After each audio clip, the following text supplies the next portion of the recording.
I hate Taylor Swift. Everything Donald Trump has ever said about the pop star. The politician has praised the singer's looks and disparaged her political views. From the moment Taylor Swift first spoke publicly about politics in 2018, the pop star has stood in opposition to Donald Trump. And the 45th President of the United States hasn't kept quiet when it comes to her either. Over the course of her evolution as a political advocate, Swift has done everything from call out Trump's right-wing policies and incendiary language to urge her hundreds of millions of fans to vote against him in elections, with the blank space singer-songwriter more than once expressing regret over not doing more to prevent the politician from making it to the White House in 2016. 4 years later, she promised Trump that the American people will vote you out in November after the then president, whom she described as stoking the fires of white supremacy and racism, condemned the Black Lives Matter protests over George Floyd's death. As it turned out, Swift was right. Trump lost his re-election bid in 2020 to Joe Biden, who would initially run again in 2024 before dropping out of the race and passing the baton to his VP Kamala Harris. Through it all, the 14-time Grammy winner has remained steadfast in her resistance to Trump. Trump's opinions on the musician, however, have been far less consistent, with the former president earning a reputation for praising Swift's unusually beautiful looks one day and declaring his outright hatred of her the next.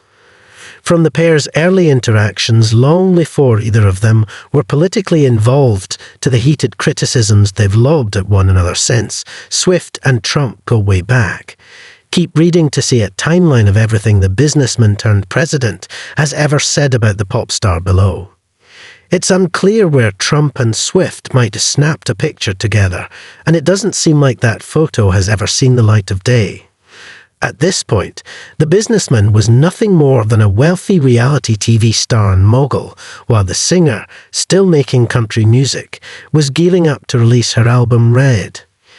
Trump appeared to weigh in on Swift's breakup from Conor Kennedy in October 2012, tweeting, Taylor and Conor great news for Taylor. Trump also took a moment in October 2012 to congratulate Swift on landing a major hosting gig with the Recording Academy that year. Glad to hear that at Taylor Swift 13 will be co-hosting the Grammy nomination special on 12.5, he tweeted, Taylor is terrific.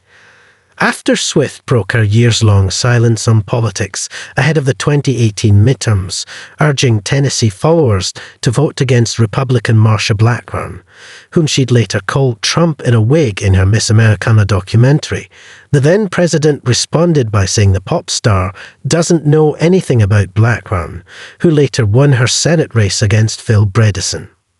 Let's just say I like Taylor's music about 25% less now. Okay, he added at the time, speaking to White House reporters. When Swift started dating Kansas City Chiefs tight end Travis Kelce in the fall of 2023, everyone seemed to have an opinion on the matter, including Trump. I wish the best for both of them, he told Daily Caller when asked for his take. I hope they enjoy their life. Maybe together, maybe not. Most likely not. After recording and releasing a song titled Justice for All with a group of men incarcerated for their involvement in the January 6, 2021 attacks on the US Capitol, Trump had some pretty lofty claims about the project's success. And when that came out, it went to the #1 song. It was beating everybody, he said during a rally in Houston. It beat Taylor Swift, it beat Miley Cyrus, who was #1 and 2, he continued. They were #1 and 2, we knocked them off for a long time. Though his and the J6 Prison Choir's song did debut at #1 on Billboard's digital song sales chart, neither Swift nor Cyrus had been #1 or 2 on the ranking the week prior. Before Joe Biden dropped out of the 2024 presidential race, Trump took to Truth Social to explain why he thought Swift couldn't possibly vote for the then-president's re-election, even though she'd endorsed Biden 4 years prior. I signed and was responsible for the Music Modernization Act for Taylor Swift and all other musical artists, Trump wrote his post. Joe Biden didn't do anything for Taylor and never will. There's no way she could endorse crooked Joe Biden, the worst and most corrupt president in the history of our country, and be disloyal to the man who made her so much money. Besides that, I like her boyfriend Travis, even though he may be a liberal and probably can't stand me, he added at the time.